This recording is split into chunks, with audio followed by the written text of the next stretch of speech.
The stories shared on It Takes Balls are unique to the individual sharing. Always speak with your trusted medical provider for treatment options specific to you.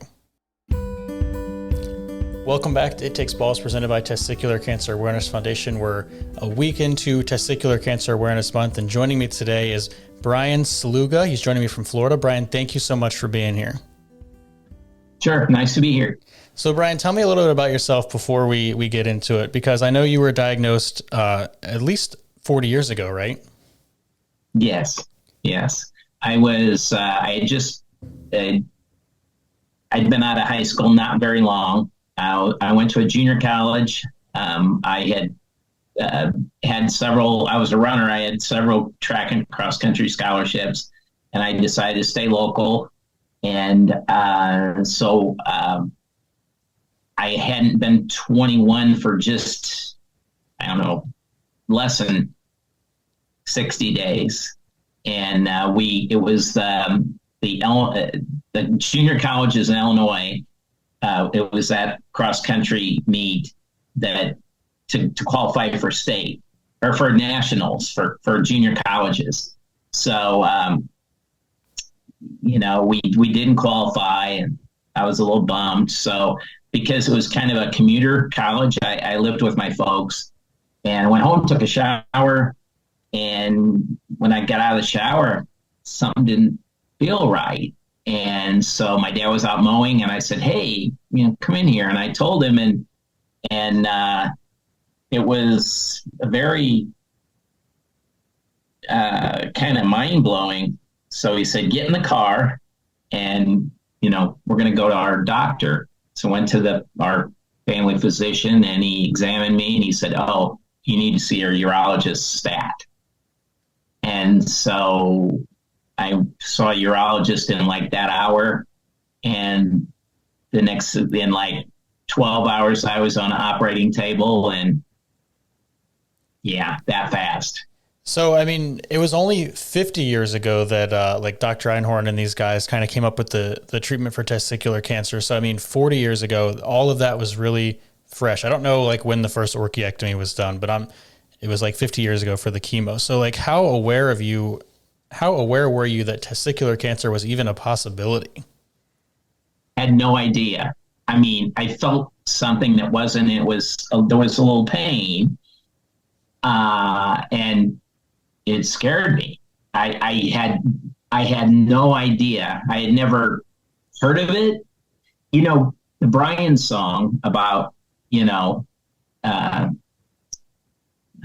I forget what his last name was, but the football player, I, knew that he had it back in the 70s, but maybe early 70s. But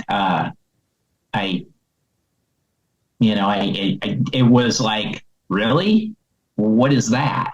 Yeah. So, that was, but the fact is that I got to my primary care, and then he said, "Hey, get to a urologist," and bang, Zoom. So it's, you need to, like they say, if you feel something that's not right, go to a doctor. Kind of like, if you got a cold and you have this susceptibility, to get, sick bronchitis or other things, you should get to a doctor. So, yeah. Yeah, and shout out to your dad, kind of not just saying throw some dirt on it back in the day. Like, I mean, having that support was great, right? Yeah, toughen up. It's probably something you pull. Yeah, exactly. Get in the, yeah. So, I'll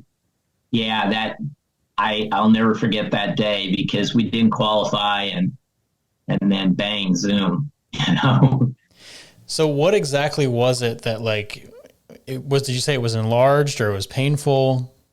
It was painful. It was like, it was like a little, well, it wasn't actually little, but it was bigger than a marble, I guess. And it just like probably in a day or two, it may have been growing for months or what, but it was just, it come out kind of like one day you have, and then, before you go to bed, it's, and then Okay. you wake up. Yeah. So, yeah.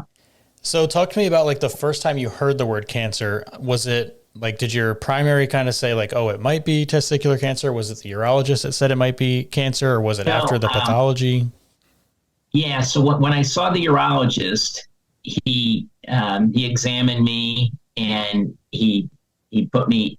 He did kind of what people tell me now it wouldn't be the same. It was a real dark room, and he took a flashlight. He said, drop your drawers or jeans, and he took a flashlight and he just kind of scanned it and put it up against there, and he said, hmm, he said, I think that this could be something. He did not say, you know, cancer or, it looks like, we might have to remove one or, so I guess thank God for that because that would even scared me more. So I didn't really, until I woke up from that, a kind of exploratory surgery or whatever you'd call it. And I was groggy on the gurney out in the hall, and I felt some gauze, and I was like, I wonder why I have gauze. And then I kind of had a feeling, and then when he came out and talked to me, and so I'm Catholic, and the doctor is Jewish, and I I thought, wow, a Jew saved my life. How amazing is that? In the when you get and you feel a spiritual or something, so that's kind of always stuck with me, uh, with what's went on in the world in the last 2 years, I can say that, yeah. Interesting. So talk to me about like the orchiectomy back 40 plus years ago. I spoke to another guy. I think he was roughly 40 years out, and he was in California. And I think they said that they took his through like his leg. Did they take yours through the pubic area, or where did they pull your testicle out? Yeah, they just cut it right in that area. I have and I, because I didn't have, so that right after that, I had, a ton of tests, and I had dye shot in me to see if it had spread to any of my lymph nodes, and it didn't. But by looking at it at that moment when he was in there, he made the decision to remove it. And I mean, thank God that he didn't say, well, maybe we'll see, because he thought it was contained. So I wake up and I'm just weeks into being 21 years old, and I got some good news for you and some bad news. Well, okay. Tell me the good news is you're probably going to live. Oh, well, that's good, doc. But the bad news is, we removed one. And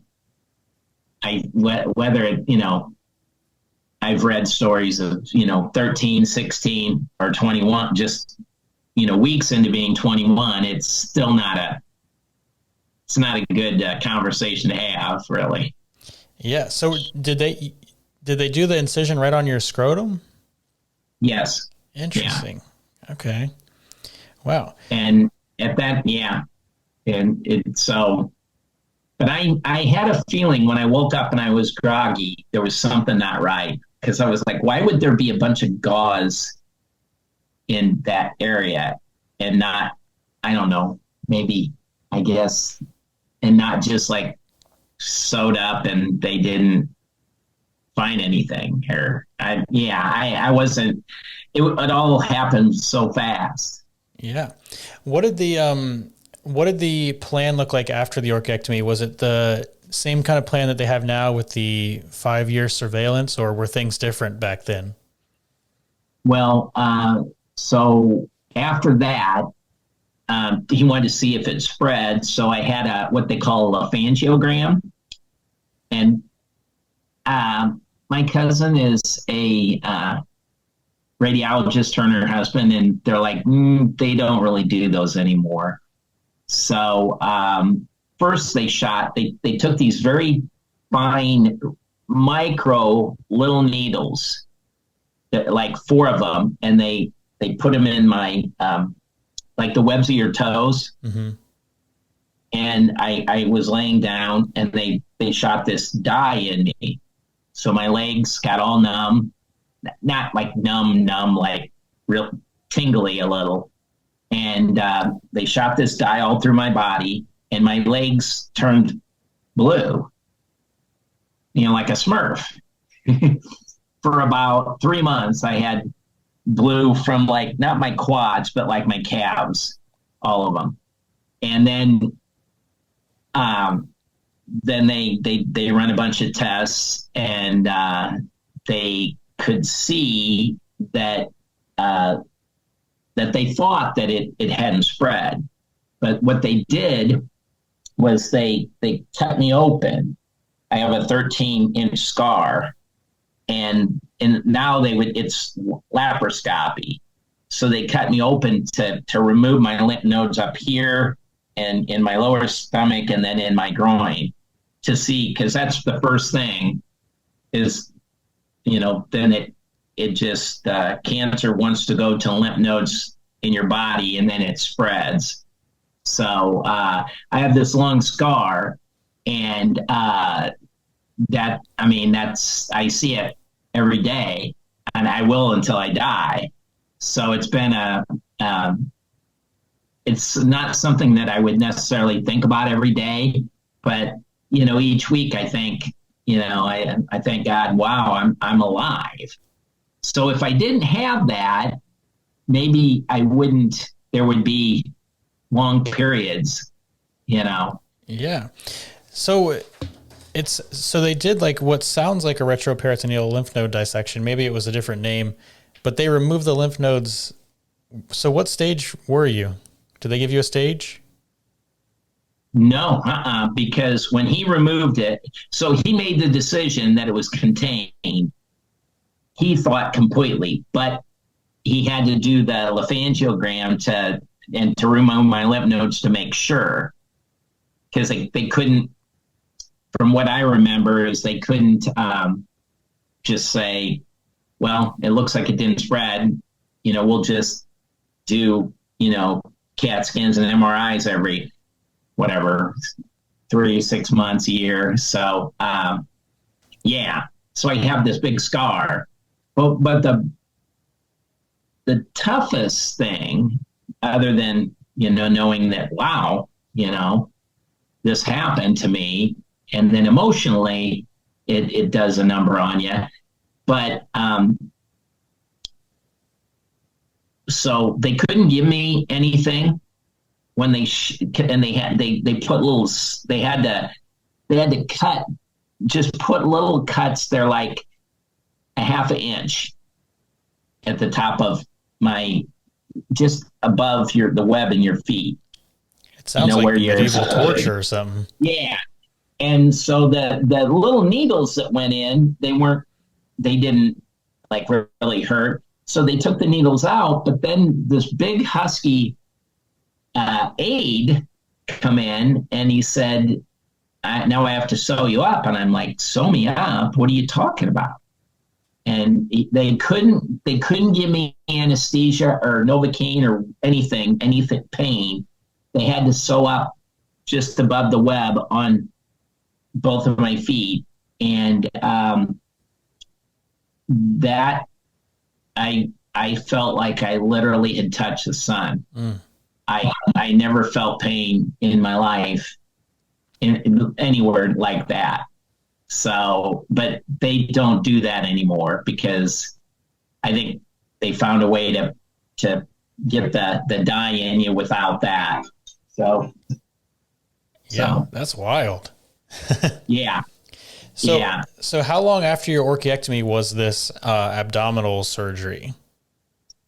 Pretty pretty soon because they wanted to see if by removing the testicle, if it was all contained like he had thought, and he was right, but he wanted to do the exploratory to make sure, because he didn't want like a year and maybe it had spread to one lymph node, I guess, and there would be so when I look back and think it was probably, the best, of course now everything would be, I would probably have still had one removed because it was contained, but I wouldn't have had the lymphangiogram. And I don't know about the dye, how they would do that, or if they still do that. I'm really not sure. I'd like to know if, yeah. Yeah. So for me, I had my orchiectomy with an ultrasound, not a flashlight. I love the flashlight though. Yeah. Yeah. It was, I guess, what I'm assuming is, it'd be clear and then he saw something, maybe not something, he saw probably a shadow. Yeah. And that made him think, okay, here we go. Yeah. So I had the orchiectomy, and then I had a CT scan where they saw an enlarged lymph node.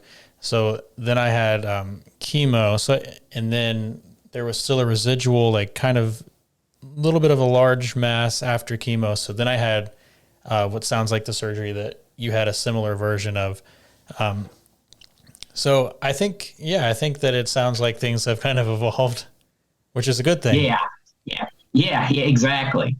But it, like I said, it happened so fast, and he made the right decision, and that, yeah. So, well, it's like, the first open heart to today. I mean, yeah, that's kind of the same thing. Yeah. Yeah. They're not drilling in people's heads anymore to relieve headaches or whatever they say they did back in the day.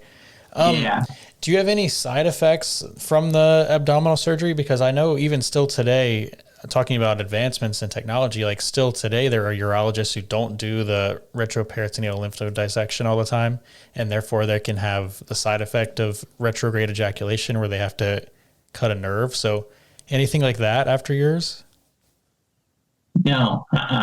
The only thing, and it's been probably a number of years, is I would have, when I'd get out of bed in the morning, from the scar, there would be, just stiff, and I would feel that.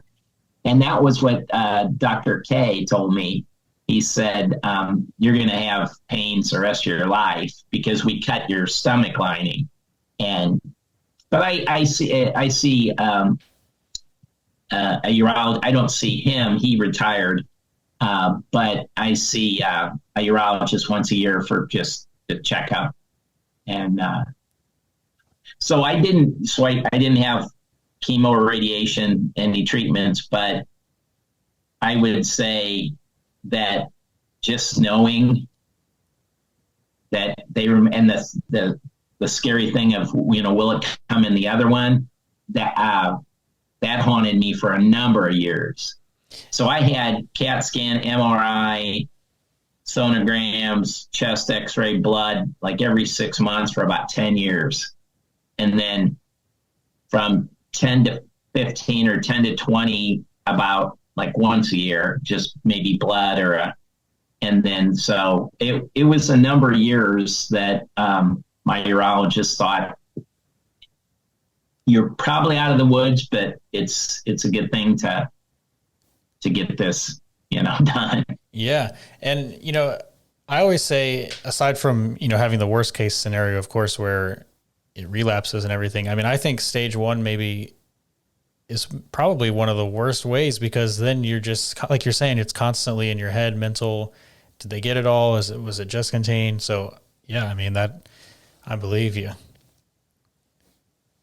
Exactly. So So I mean, it's important for like someone like you to share your story nearly or over 40 years out, because a lot of times when guys are going through this, you don't see the long game. You're focusing on right now, and oh my gosh, I've got testicular cancer. But I mean, I'm so appreciative of you sharing your story, and I'm assuming you've had a successful life and are now in your 60s. So I mean, talk about the life that you've lived after.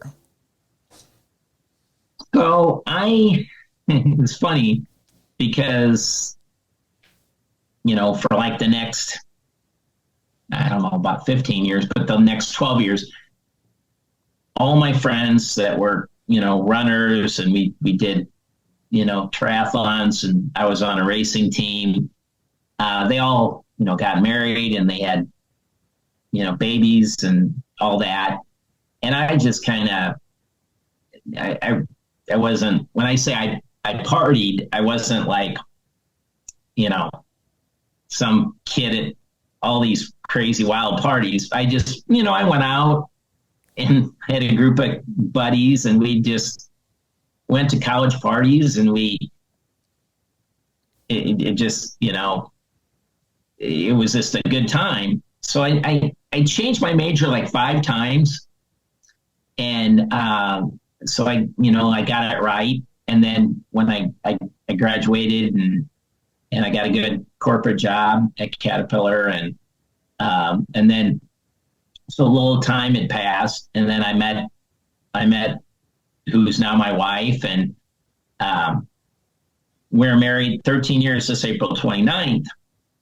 And, so we moved, because I went to Bradley in Illinois. So where are you located then? I'm in Virginia Beach, Virginia. Oh, you're in Virginia. Okay. So Central Illinois is where I got my undergrad at Bradley University. So I grew up there. I went to the junior college, and then I went there and I worked in the area. So that was, and then I'm getting married, and we were married 30 some days, and she got a worked at the same company, so she got a promotion to Georgia.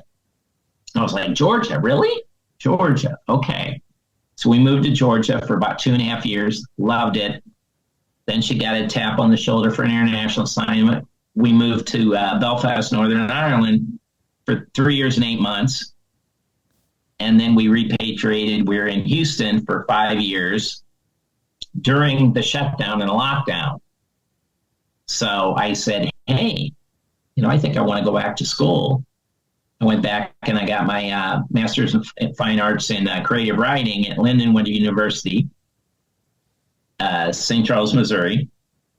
And so when I did my thesis, I did a hybrid, which is flash, non-fiction, and just, it's everything. It's poetry, flash, creative nonfiction. So I did a couple stories on my cancer, and then surviving and all that. And my thesis professor said, these are good.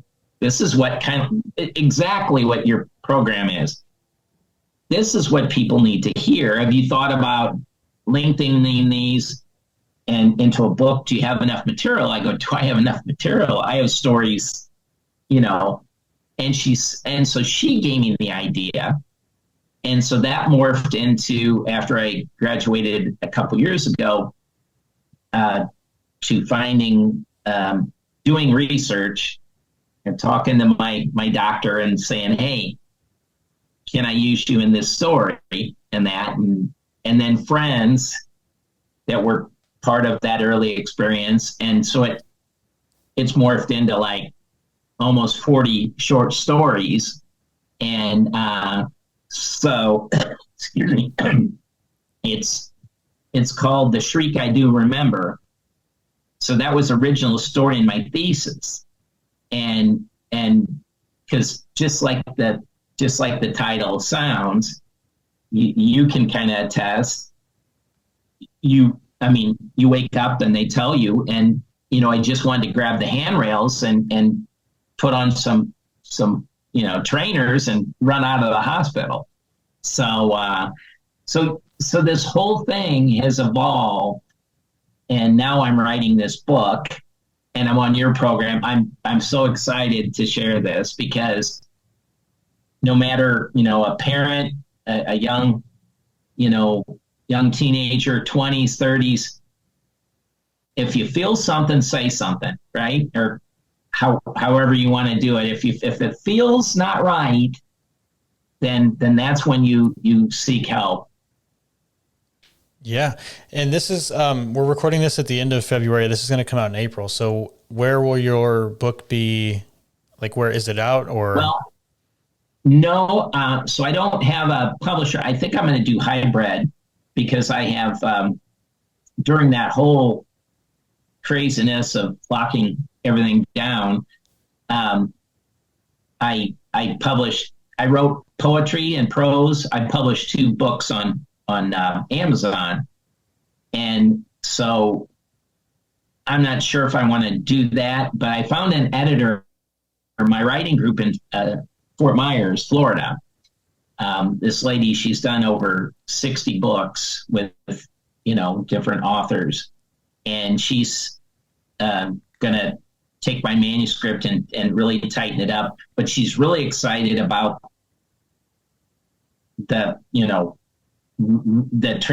it's not just like, well, oh, you get cancer. It's then I kind of partied, and then I've changed my major 5 times. And, then I ran, and then now I bike. I don't do long rides like some people, but I bike a lot, and I write, and then I'm a consultant. And so, I thought this would be a good time in my life to try to put this book together. And, so it's, sport, a little mental health, and anxiety that I'm sure you can relate to. And then, the corporate life and where I'm at now. So I'm hoping that it's not just a memoir on just, well, oh, this is just a normal cancer that somebody that you'd have to have went through testicular cancer. No, I think that it would be, there's a story to it.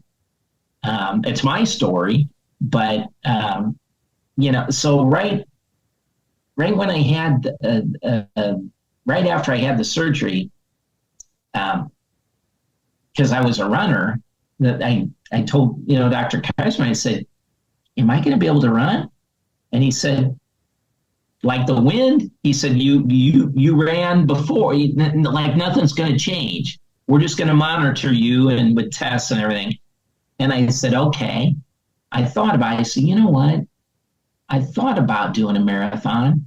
And he said, well, put your mind to just do it. And just like that, just do it. And so I did 3 marathons in like 2 years. And that helped, that kind of helped the pain. But then my friends, like I said, they're having babies and everything. And I'm like, so I was taking the driving down every weekend. My friends that went to University of Illinois that graduated a few years after me, I'd stay down there and go to all the sports bars and meet the girl, dance with the girls. And life was, it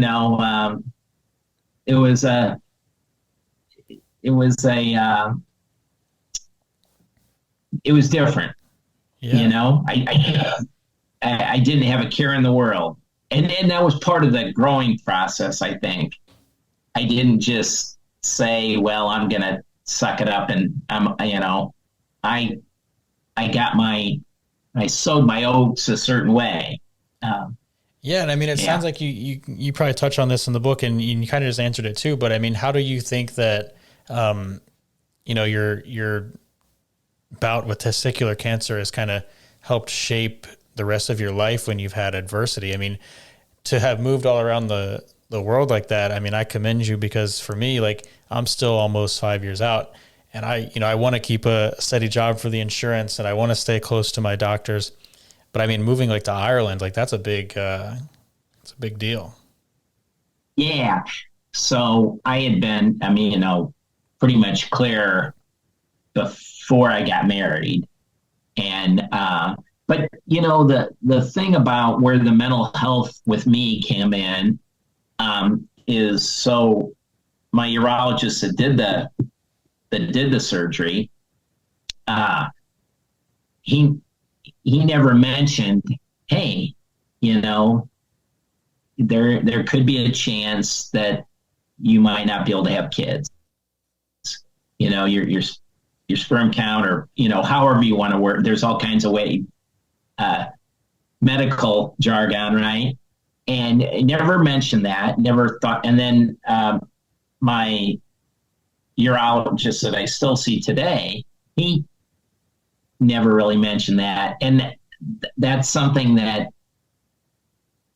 I never thought about, because I didn't find anybody until like 16 years ago. But that would have been, I don't know, if anything, like, I've read a little, and I'm putting a little bit of that in my book about like freezing your sperm, or donating it. So if you do want to have kids, so I don't know if that would have changed anything, but I've talked to not a lot of guys, but several guys have had it, or people that I know. Oh, my son had it, and they said, oh, yeah, his urologist had told him that that's a possibility, and so that's something that I wish that's kind of maybe my biggest regret. Yeah.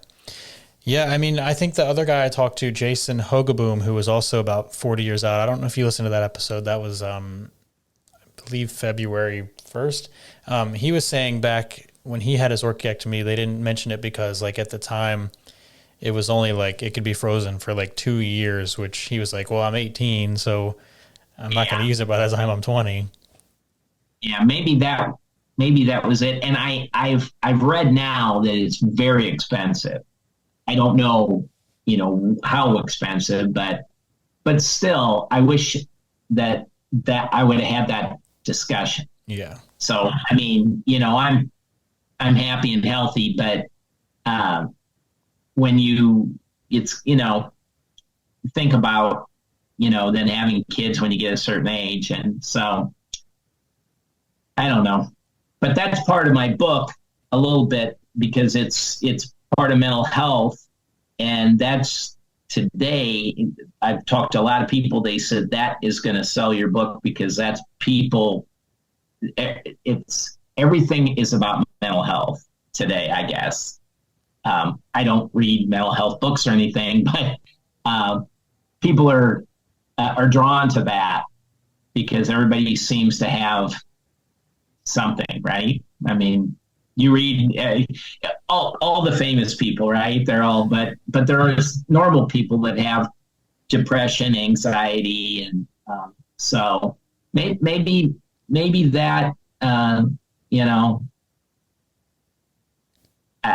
I'm not sure if it's a story or two I have, but maybe that'll help somebody, or maybe make somebody think. Yeah, I can't wait to read it. So, where can people like keep up with you so they can see when the book is released? Well, actually, it's not a testicular, but it's called Cure Today, and it's an online it's all cancers. And I had found them just searching, doing a little research one night, staying up late, had a meeting, and just things on my mind. And so I found this, and it had, well, submit stories, your story. So I submitted a story, and actually the next day, the editor said, we'd like to publish this. Great. And sent me a contract. and it was online like in 48 hours. And I was like, wow. And they said, oh, we like this so much. We want to know if you want to be a paid blogger.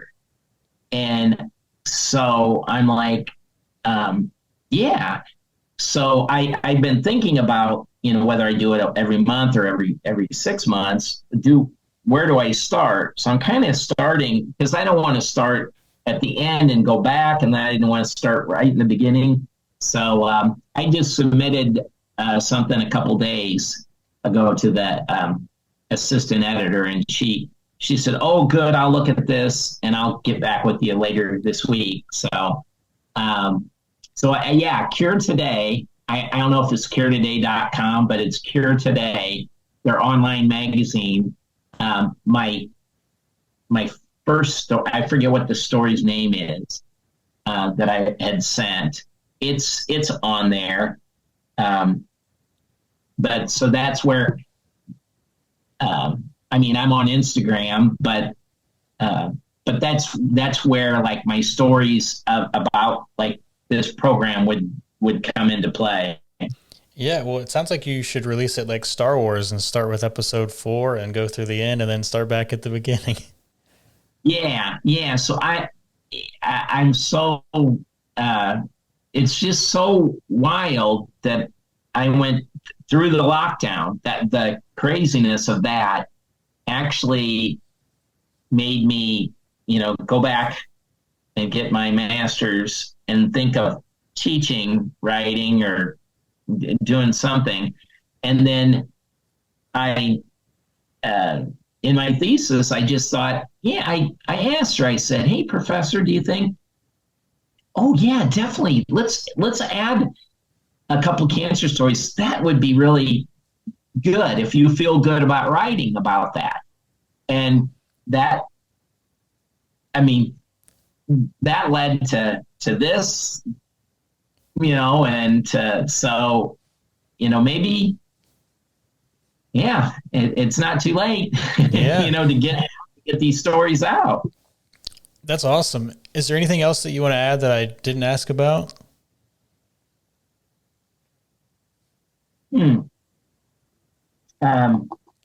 Any advice for anybody who's going through it now? I mean, so I question myself all the time, why me? And, I didn't have, I kind of feel like, oh, I cheated the system because I didn't have chemo or radiation.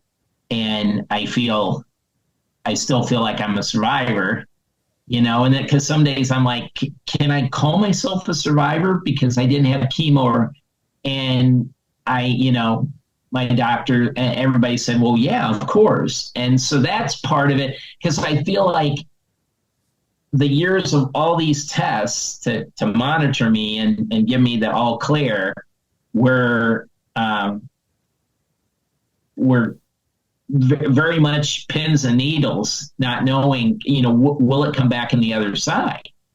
And so that's why, if you feel something at all, like a woman would, you go to have a check. Because if it's they run a, sonogram or something, they say, no, it's nothing. Then what do you have to lose? Right? I mean, I think you can you can definitely relate to that. Mm-hmm. Yeah. So how did it,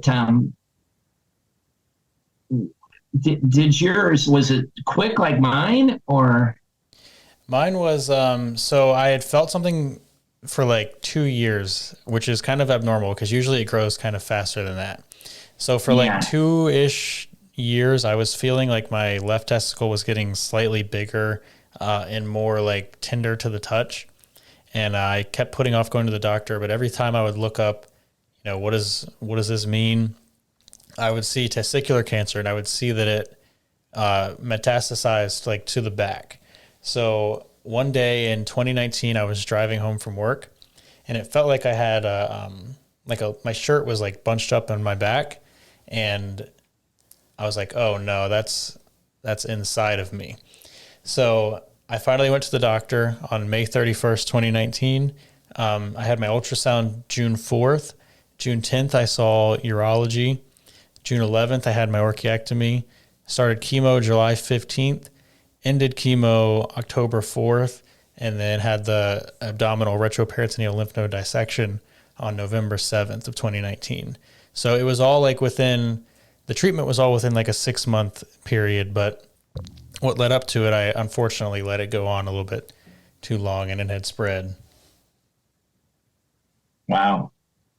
Yeah. It's so how often do you go? I had like every 3 months, I had all of those test tubes. Yeah, I was more frequent in the first couple of years. Now I'm yearly, and I see my oncologist for the last time this coming August, and I don't know how I'm going to feel after that. I'm going to feel I'm going to miss him. I don't know if he listens to this podcast, but if he does, I hope that he'll text me back, because I texted him about a book that I'm writing and have mentioned him in. So hopefully he'll allow that. But yeah, I'm gonna miss him, I think. Yeah. So you're writing like kind of like a memoir, like me.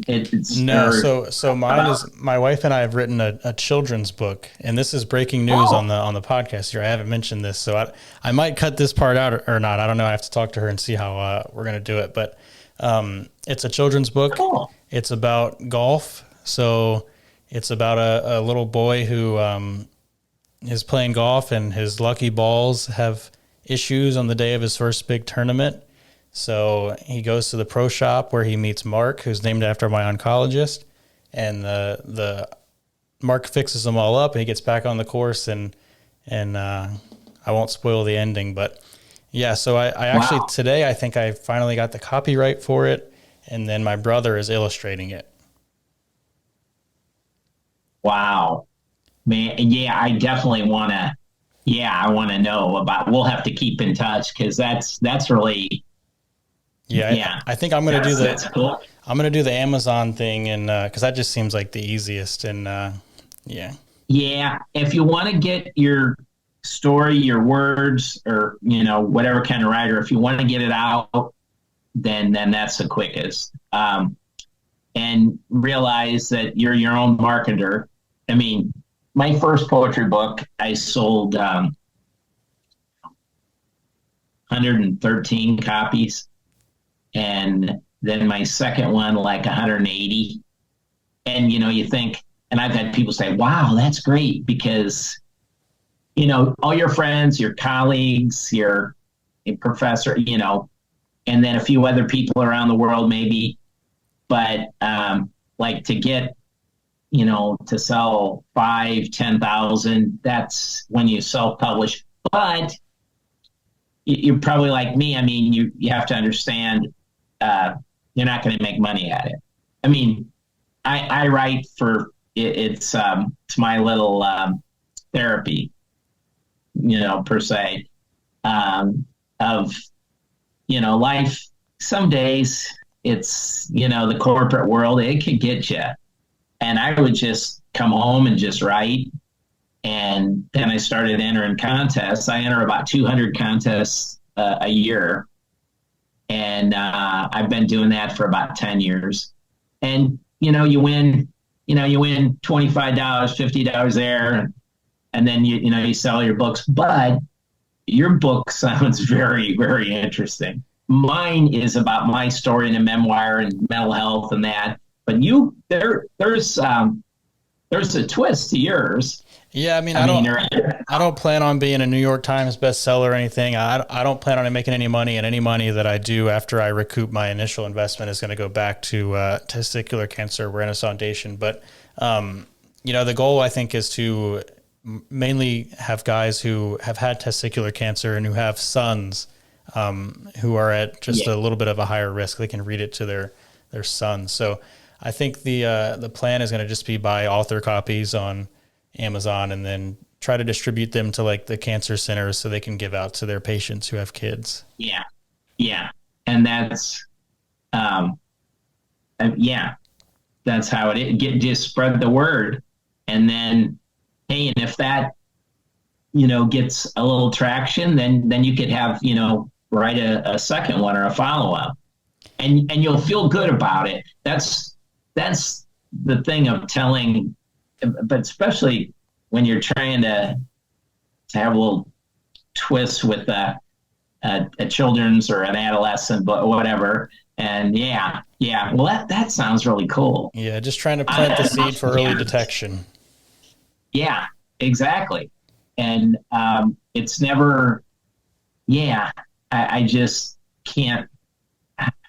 I think about it today, and I've talked to different people around the world, and they'll say, yeah, my brother, I have a friend in the UK that I worked with, and he said, my brother had that. And I go, did he? And he said, yeah, he never knew. I mean, he never knew anything about it. I mean, that word wasn't really around when you were in high school or college or, grade school, whatever. And now it's, a lot more, people know a lot more about it. It's like,